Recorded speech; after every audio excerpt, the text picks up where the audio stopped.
Viloyat raqobatni rivojlantirish va iste'molchilar huquqlarini himoya qilish boshqarmasi, viloyat hokimligi huzuridagi tashqi reklamani muvofiqlashtirish bo'linmasi hamda Samarqand shahar hokimligi hamkorligida shahar hududida faoliyat yuritayotgan tadbirkorlik subyektlarining tashqi reklama obyektlarini amaldagi qonunchilik talablariga muvofiqlashtirish, shaharsozlik me'yorlariga zid holda o'rnatilgan reklama vositalarini bartaraf etish, shuningdek, davlat yer uchastkalaridan noqonuniy foydalanish holatlarini oldini olish bo'yicha keng ko'lamli ishlar amalga oshirilmoqda. Mazkur chora-tadbirlar mamlakatimizda tadbirkorlik faoliyatini qo'llab-quvvatlash, sog'lom raqobat muhitini shakllantirish, shaharning me'moriy qiyofasini saqlash va aholi manfaatlarini himoya qilishga qaratilgan davlat siyosatining muhim yo'nalishlaridan biri hisoblanadi.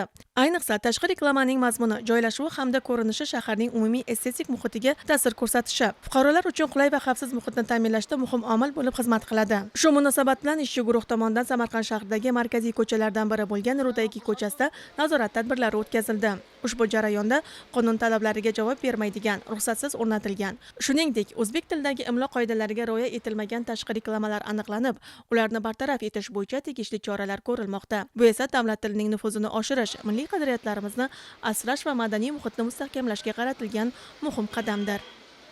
Vazirlar Mahkamasining 2023-yil 31-avgustdagi 428-sonli qaroriga asosan tashqi reklamani to'liq tartibga solish maqsadida tashqi reklama raqamli monitoring elektron tizim joriy etilgan. Unga ko'ra, tashqi reklamani onlayn tarzda pasport olish va yig'imlarni yig'ib olish ko'zda tutilgan. Mazkur qarorning 1-bandiga ko'ra, xususiylashtirilgan bino, ijaraga berilgan binolar, xususiylashtirilgan binolar, avtotransport vositalari O'zbekiston Respublikasi yagona interaktiv xizmatlari portali orqali pasport berish yo'lga qo'yilgan. Reklama to'g'risidagi qonunning 26-moddasiga asosan reklamani pasport asosida faqat reklama tarqatish maqsadida foydalanish nazarda tutilgan.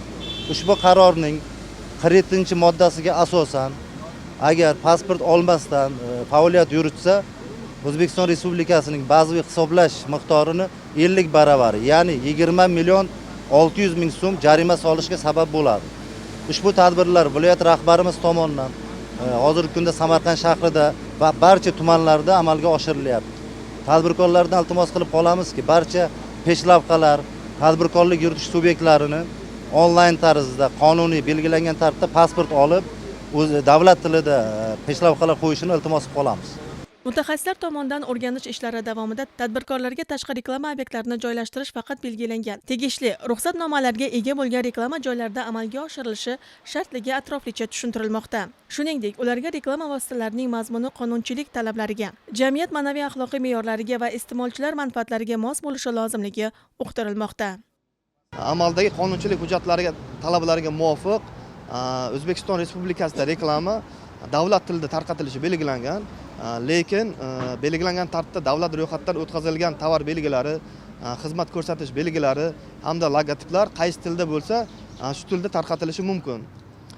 Shu bilan birgalikda tashqi reklama vositalari tashqi reklamalarga berilgan pasportlar asosida tarqatilishi belgilangan. Tashqi reklama vositalarini pasportlashtirish uchun yagona davlat interaktiv xizmatlari portali, ya'ni my.gov.uz platformasi orqali ariza berish tizimi yo'lga qo'yilgan. Olib borilayotgan xatlov davomida tadbirkorlik subyektlariga tashqi reklamani qonunlashtirish yuzasidan tegishli tushunchalar va tavsiyalar berilmoqda. Shuningdek, tashqi reklama vositalarini qonunlashtirish va agar qonunlashtirilmasa qanaqa javobgarlikka olib kelinishi mumkinligi yuzasidan tegishli ogohlantirish xatlari tarqatilmoqda. Shuningdek, davlat tili to'g'risidagi qonunchilik talablariga rioya qilinmagan reklamalar, davlat yer uchastkalarida noqonuniy joylashtirilgan reklamalar bo'yicha ushbu reklamalarni demontaj qilish choralari ko'rilmoqda. Umuman olganda ushbu ishlar Samarqand shahrining zamonaviy, tartibli va qonun ustuvorligi ta'minlangan hudud sifatidagi nufuzini oshirishga, aholi turmush sifati va shahar infratuzilmasini yanada yaxshilashga xizmat qiladi. Bu esa yangi O'zbekistonni barpo etish, fuqarolar manfaatlarini himoya qilish va tadbirkorlikni qo'llab-quvvatlashga qaratilgan davlat siyosatining amaliy ifodasidir.